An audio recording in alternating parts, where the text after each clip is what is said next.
Hello everyone, it's Infinity Break, coming at you today with a new mod review. Now today is going to be the first ever mod review in my mod review series. I've done mod reviews before in the past, but I have never actually gone out of my way to do it in this format, in this style. I'm going to be sitting down each week, maybe about every week, every 2 weeks, and I'm going to be playing through a mod. I might have a couple other mods, and I might post little miniature reviews on like weapons, houses, whether or not they're actually worth your time instead of just showing you in a playthrough and that's it.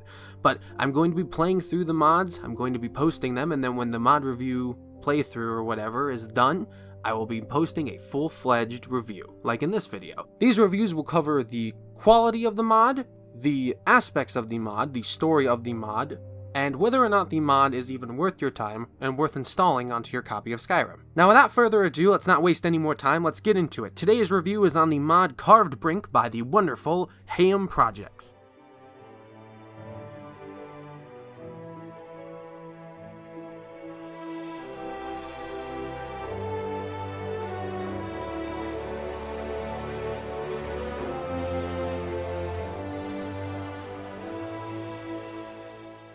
So, the Carved Brink mod is a wonderful mod that brings you to a place outside of Tamriel called Faceted Stones. I won't get too much into the story as I kind of would like you guys to actually experience this mod for yourself, but all you need to know is that it involves a lot of interesting things, such as a Daedra who is very power hungry, the pits, which are the Daedric Plane of Oblivion that belongs to Periite, and a very good looking talking shellfish. This mod is extremely unique. I don't think I've ever really had as much of an interesting time playing through a mod before. It actually felt like a full-fledged DLC by Bethesda themselves. The quality in this mod is absolutely off the charts. And it has no more than 5 people working on it. I'm not even kidding. There's the duo for Haem Projects themselves, a Russian scriptwriter, a British jack of all trades in their words, and a German composer who does a very good job at his job, or her job, whoever. And it's amazing. The amount of people on this is only 5, and then you compare it to a full-fledged DLC by Bethesda that probably has about maybe triple, quadruple the amount of people on it, and it still manages to do the same thing. I don't know how long this mod was in development for, but my gosh was it so well done. And I'm going to explain to you today the quality of each aspects and parts of this mod, and why you should actually give the Carved Brink a try here. So the first thing I'm going to be getting into is the voice acting. The voice acting for this mod was top notch. Now I know not all mods can get voice actors, so you automatically having voice acting within your mod for your NPCs already makes your mod stand out a little bit more, because like I said, in today's day and age, not everybody can afford the equipment, the editing software, and can get behind all of it just to make the high quality stuff like this happen. And when you do just have regular voice acting, whether or not be high quality, you get a point. But when you have voice acting like this in this mod, you go above and beyond, because it felt like professional level voice acting. The voices that were given to some of these characters were extremely well done.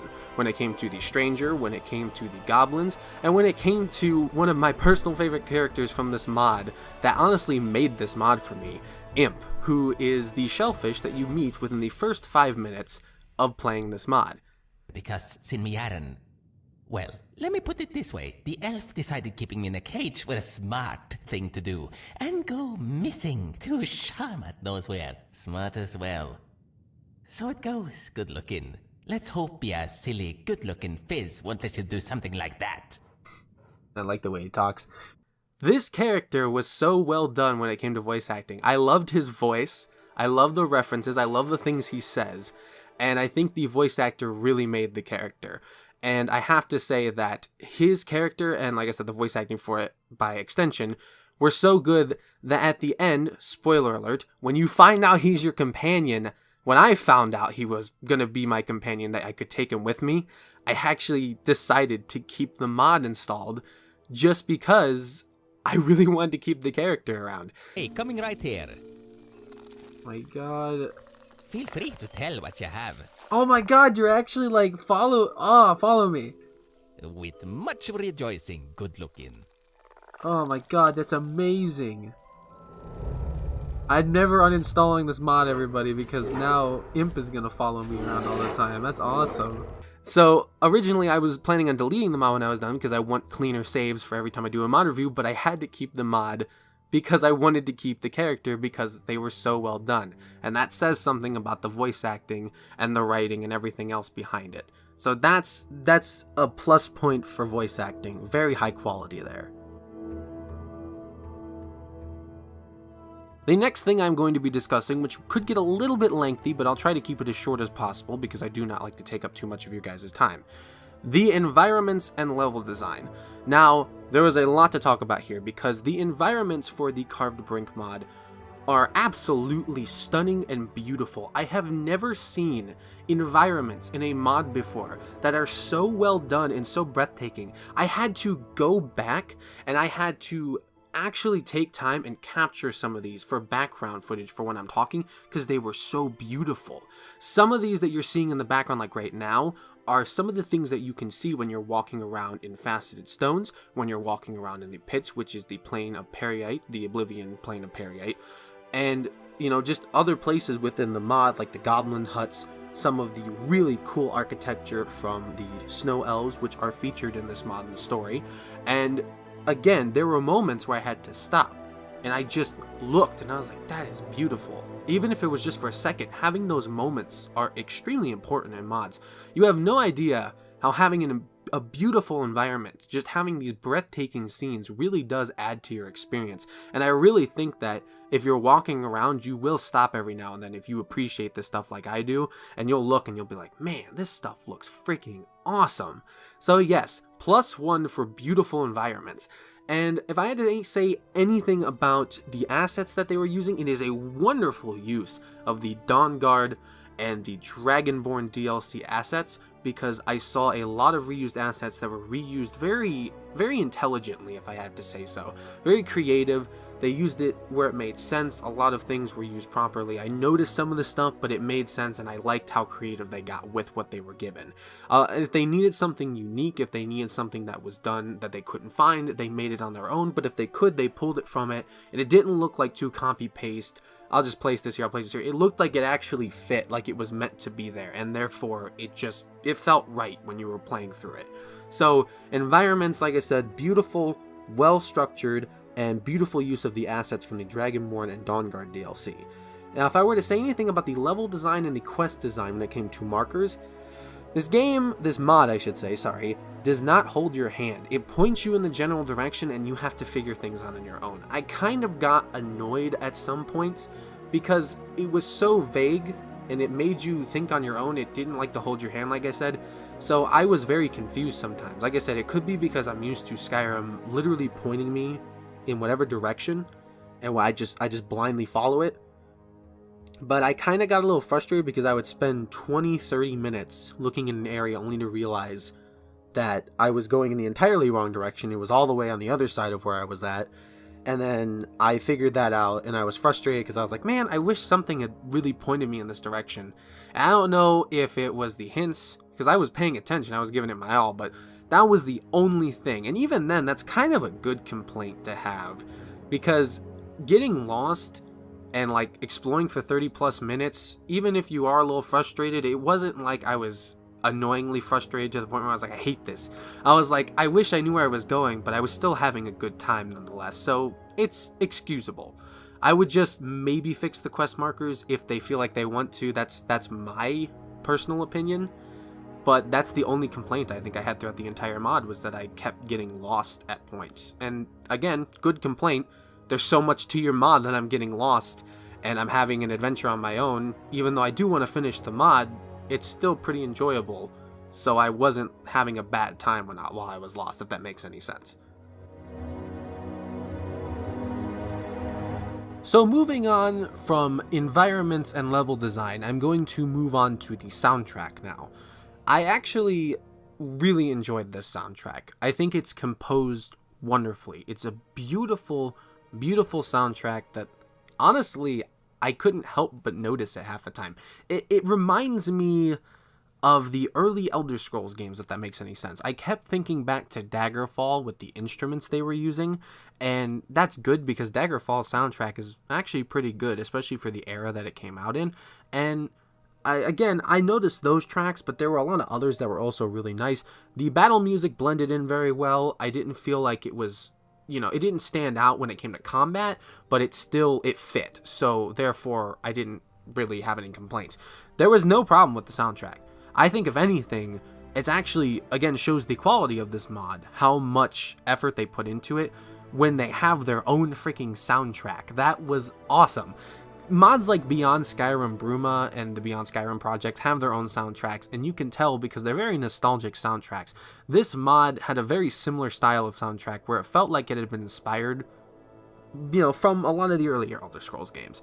And it just fit. It fit very well with the environments. It was this bizarre, beautiful, open area. The Faceted Stones is what the place was called. And it's this expansion of cosmos and islands and mushrooms and just crazy outlandish things, and the music accompanied it so well. The beautiful environments accompanied by the music, it fit so well, and I liked it.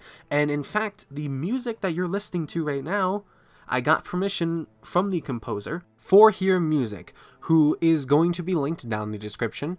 They have made the soundtrack. It is on YouTube. You can listen to it. It is a wonderful soundtrack. It's on YouTube. You can go subscribe to them, check them out. The full thing is up there, and like I said, the link will be down in the description. But their soundtrack is wonderful. +1 for the music. Really brings out the environments, really fits the mod well, and is very beautifully composed. Definitely something to check out.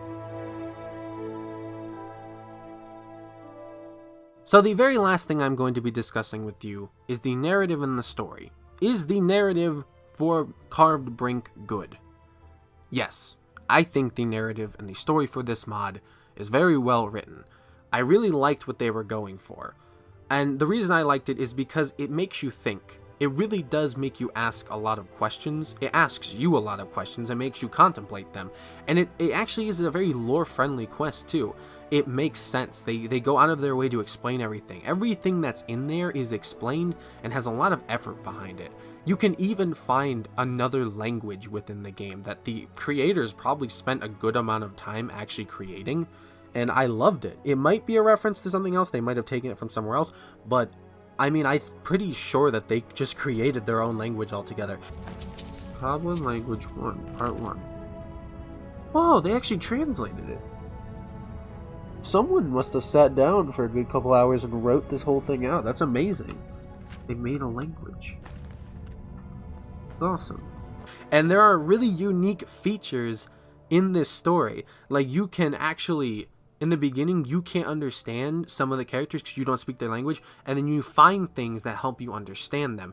And it is actually very well done when it comes to coding, because I don't know how the heck you would go about coding that, but that is awesome. It felt really unique, and I liked what they were going for.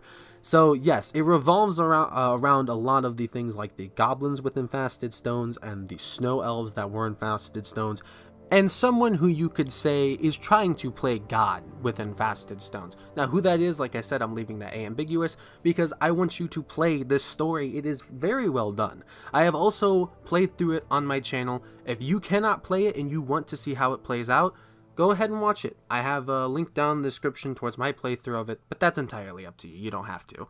Either way, like I said, narrative, extremely well done. I liked it. It provoked a lot of questions and was very well written. I think that everything that was in there made sense, and a lot of the things that you had to do in it made sense. It's very lore-friendly. It's very intricate. It has you actually find a lot of stuff, and it has a lot of just interesting characters in it, in my opinion. Like I said, I already explained Imp, the Stranger, and there's also a person named Sindarian who you actually find throughout the mod, though he's not actually there. You're more like finding what was left behind by him. He was kind of like you before you showed up, but like I said, I'm not spoiling the story. So yes, +1 for story. Extremely well done and well written. Good job, guys. The only other thing I'd like to mention real quick before I'm done with this review is some other stuff about the mod that I thought were really cool was the way that you got around. Now, the way that you get around in Faceted Stones, because it is not solid ground, it is not a mountain or an island or just a giant plain of fields, it is, by all intents and purposes, just space with islands in it, and there is no way to just jump from island to island. There are no bridges. You have to teleport. Might need to use that spell now. True way, was it? True path? Oh! Oh my god, that's so cool! Okay, this is not that cool. And they gave you a spell that teleports you, and I know how they did it. They took the base idea from Whirlwind Sprint and they just sped it up to wherever it was. It's complicated, but it's cool. I can see how they went about doing it. I don't know exactly how they did it. I don't know, but it is still really cool. You will use this teleport spell throughout Fasted Stones and even outside of Fasted Stones, more towards Peryite's Realm of Oblivion. And it's just a really good way of getting around. I felt like it wasn't too annoying. It was right. Anytime I missed or it wasn't working, it was because of me. I was like, shit, I missed. You know, like there wasn't any issue with the controls or how it worked. It worked well, and I didn't see an issue with that, which is good. That's very well done, guys. Holy crap. Besides that, like I said, I thought it was cool that I found a language. That was amazing. I was like, holy crap, they wrote a language for the thing. That is awesome. So you could tell they put a lot of effort into it. Like I said, voice acting is amazing, narrative is good, music is awesome, the environments are beautiful, and this mod is just well done. I think the ending is actually very well done. You will get a lot of money from this mod. You will. They just give you a bunch of valuables for your time, and I like that, because in Skyrim, yeah, you need money, and they will give you a lot of money. I mean, there's one main quest for the Dark Brotherhood that lands you, I think, 20,000 septums. So I mean, this mod is trying to outdo that by giving you even more. So if you're also looking to get money legitimately by going on an adventure and you don't feel like just spawning a bunch of coins, download the mod and play through it. You'll get a bunch of money and a really cool companion at the end of it. So yeah, Fasted Stones, everybody. Carved Brink is an amazing mod. I think for the first ever mod that I'm officially reviewing in this format, wonderful. I think other mods have a lot to live up to now, because this mod is very well done. It has very high quality voice acting, a very lore friendly and interesting main quest. It has great characters, it has beautiful environments, wonderful soundtrack, and very interesting gameplay mechanics. It never gets boring playing this mod. You will always be fighting enemies, you will always be answering questions, you will always be finding stuff, you'll always be looking at something beautiful, and I definitely recommend playing it because it is just a good amount of quality put into it. And Haem Projects, I'm looking forward to what you will be doing in the future. So yes, look to this mod. I will be putting links down to the description, and go check it out. Go check out Haem Projects. Go support them if you want to, because they are doing amazing work with only 5 people. Really, that is amazing, guys. Holy crap. And that concludes my review for Carved Brink. It was a wonderful mod. I am definitely looking forward to what Haem Projects will be putting out in the future, but it is definitely a good start to mod reviews in this format. I am looking forward to continuing this series of mod reviews, and I will be doing reviews on anything that you guys request, anything that I see on the Nexus. I will be doing weapon reviews, house reviews, modded companions. I will be doing quest mods. If you have a mod that you made and you want me to test it, or you need help with anything, let me know. I'm fully free and available. No charge, nothing. Just let me know and I'll do it. Either way, I hope you guys have enjoyed this. I hope you guys consider checking out Haem Projects, and I hope you guys stick around to see what other stuff I'll be reviewing in the future. This has been Infinity, reminding you all to say it with me now. Play well, eat well, and of course live well, friends. Hope you guys go out there and strive to break Infinity. I hope you have a nice day, night, evening, wherever and whenever you're at. Take it easy, guys.